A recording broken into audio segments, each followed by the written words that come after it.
Saya sederhana saja, Bapak Bupati, tadi sudah disampaikan banyak oleh Bapak Henry. Awalnya tadi Pak Wakil II sudah sampaikan bahwa kita harus prioritaskan kepada persoalan yang berhubungan dengan kepentingan masyarakat. Dan saya pikir ini yang paling penting yang harus dirasakan oleh masyarakat kita sekarang ini. Jadi baik Bapak Bupati, tadi Bapak Bupati sudah singgung sedikit mengenai gaji. Saya mau ke gaji karena ini yang beredar sekarang ini masalah gaji. Kita tahu, kita semua tahu bahwa sekda kita pensiun itu tanggal 31 dan ini tidak rahasia dan ini harga mati pensiun. Jadi tadi pertanyaan saya, kenapa kita sudah tahu sekdanya pensiun 31 tetapi kita tidak membuat semacam surat atau ke gubernur untuk secepatnya mengatasi proses ini biar tidak terjadi masalah seperti ini. Ini sudah tanggal 8 tapi semua pegawai di Kabupaten Melaka belum gajian, termasuk anggota DPRD kita belum gajian. Dan ini kira-kira faktor apa yang susah sekali kok sehingga kita sudah tahu bahwa ini tanggal 31 berhenti tapi kok proses ini kok seperti lama sekali. Kira-kira ini hambatannya apa seperti itu sehingga proses ini bisa berjalan. Nanti kesannya kan sekarang ada, ini mulai di medsos kita, kami DPR ini juga kadang seperti pengadilan, telepon ya ini, apa yang harus kami sampaikan kepada mereka.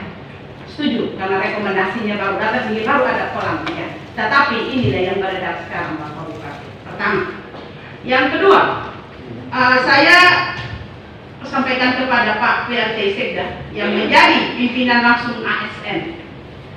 Saya berharap para OPD juga bermitra, tiap OPD, tiap komisi bermitra. Tolong, kalau ada pertemuan disampaikan, karena kadang OPD ini, kalau kita bertelepon, mereka tidak mau angkat, mereka tidak mau terima yang kita telepon. Kita bilang, kita bertelepon ini karena kita berurusan dengan masyarakat. Kebetulan Anda bermitra. Ya, Anda bermitra, jadi harus diterima. Karena ini untuk kepentingan masyarakat banyak. Baru kali telepon Bapak Ibu yang sebagai kepercayaan ini dari pejabat ini.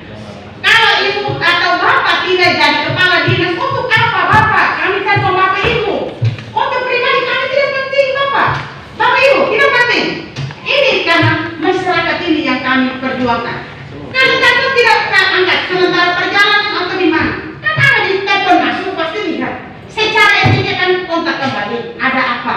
Kan seperti itu. Supaya bermitra kita ini yang baik. Jangan kita telepon lepas saja seperti kita ini tidak butuh apa-apa. Masyarakat sementara mendesak kita. Tetapi kita telepon yang bersangkutan tidak menerima komunikasinya seperti apa. Ini tahu Pak, supaya disampaikan kepada Bapak Ibu kepala dinas ini supaya kalau telepon dari anggota DPR tolong direspon. Kan ini kan butuh kan kami telepon, tidak butuh kami tidak perlu. Ngapain perlu butuh Bapak Ibu kan seperti itu kalau ya. Yang ketiga, saya jawab. Yang ketiga menyangkut di rumah sakit Pak Bupati. Ini kemarin ya sudah 1 bulan lalu bahwa di rumah sakit ini ada kekurangan dokter spesialis, teristimewa spesialis penyakit dalam dan ini ditambah. Kalau masyarakat ini kalau sakit, kalau dalam kondisi yang biasa-biasa saja saya rasa baik. Tetapi kalau mereka yang mengalami sakit yang parah, main kita rujuk karena tidak ada spesialisnya. Pasti dokter umum akan merujuk itu. Dan ini satu beban berat kepada masyarakat kita. Karena harus membutuhkan lagi nilai tambah duit, nilai uang. Karena yang gratis pasiennya, yang bawah dia pasti tidak gratis. Dan operasional yang jaga akan lebih besar daripada pasien yang menderita. Nah ini tolong kita pikirkan supaya kita datangkan. Kita sudah tahu dokter spesialis ini berakhirnya tanggal sekian. Kenapa?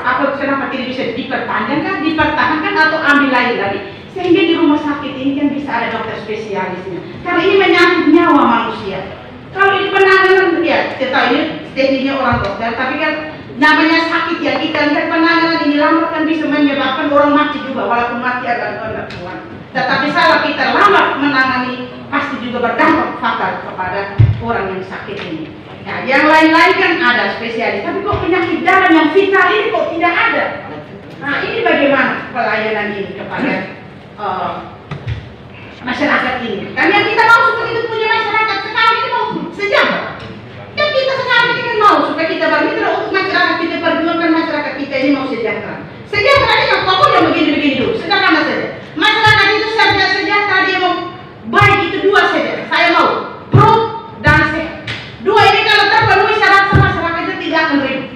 Pro lewat pertanian, sehat lewat kesehatan, rumah sakit dan dinas, memberi pelayanan. Yang lain-lain nanti kita omong yang lain. Tapi yang penting dasar ini dulu, supaya kita bisa sehat dulu. Orang itu bisa sehat baru bisa beraktivitas dengan baik. Orang itu sehat baru bisa berpikir dengan baik, menjalankan semua tugas dengan baik.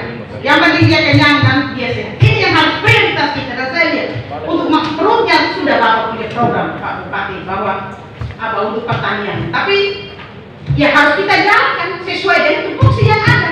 Jangan saya masih ngomong. Jadi begini, Ibu Dewan ngomong saja. Yang disidangkan di sini. Ya, okay. Silakan lanjut.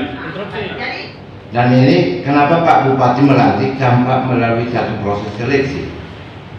Apakah ada regulasi yang membolehkan pejabat yang bermasalah itu langsung dilantik tanpa melalui proses seleksi? Terus yang kedua, terkait yang pejabat eselon 3A diturunkan menjadi eselon 3B, padahal tidak ada alasan untuk mereka diturunkan eselonnya. Jika ada pun sudah mereka dapatkan melalui rekomendasi KSM, berarti mereka menerima hukuman Nobel alias 2 kali dan sangat merugikan mereka. Karena untuk mencapai eselon tertentu butuh proses dan waktu yang panjang.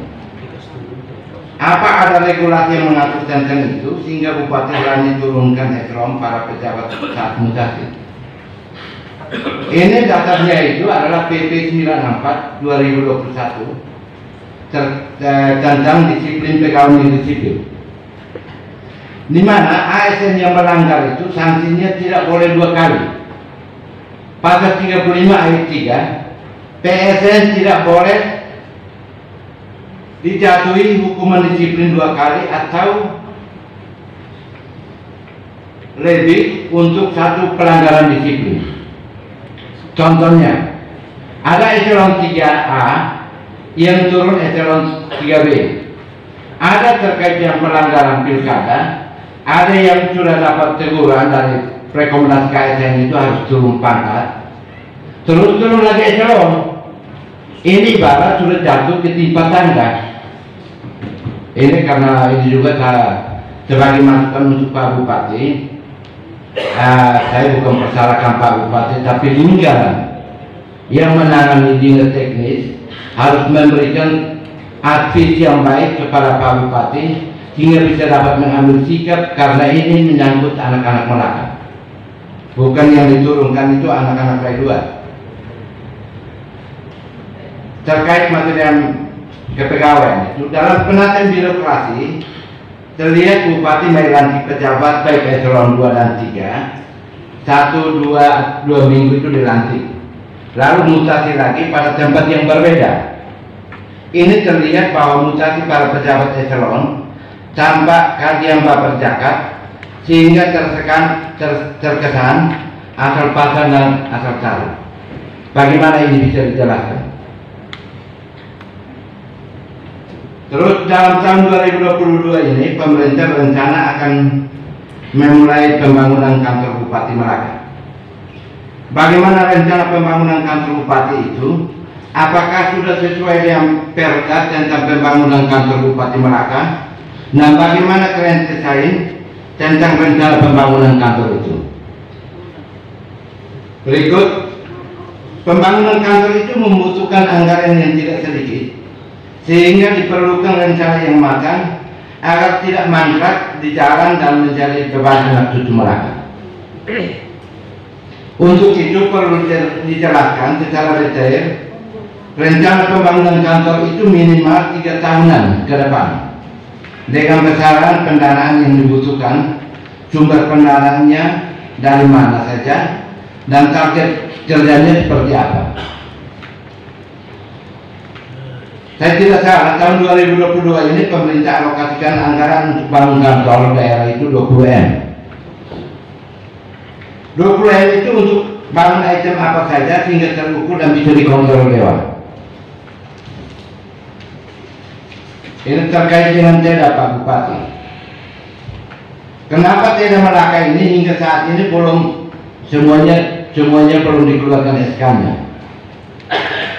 Terus berapa SK yang sudah ada dan berapa yang belum? Terkait pelayanan publik di fasilitas kesehatan sangat buruk karena ketiadaan tenaga yang melakukan perawatan. Ada keluhan rakyat di berbagai puskesmas. Berapa alokasi TEDA yang di bidang kesehatan khususnya di puskesmas? Dasar kajiannya seperti apa? Kenapa dalam 1 tahun terakhir Kota Beton terkesan tidak terurus? Karena sampah berserakan di mana-mana. Apa masalahnya? Dan rencana pemerintah seperti apa untuk mengatasi persoalan ini? Dalam pantauan kami, pemerintah belum keluarkan TEDA, khususnya di bidang kebersihan. Mungkin saya sedikit luruskan Pak Bupati terkait dengan itu. TEDA yang disampaikan oleh pemerintah tadi, yang dijelaskan oleh Pak Bupati bahwa 1.000 orang itu sedikitnya mungkin ya kita karena sudah melakukan pernyataan awal bahwa TEDA sebelumnya kan ribuan untuk menghemat anggaran demi pembangunan yang lain, maka TEDA itu diturunkan. Bukan kami Dewan tidak setuju TEDA itu diperbanyak, tapi mungkin di tempat Pak Bupati ini kita kembali feedback pernyataan awal. Jangan sampai kita naikkan TEDA-nya itu berpotensi untuk orang menyerang Pak Bupati.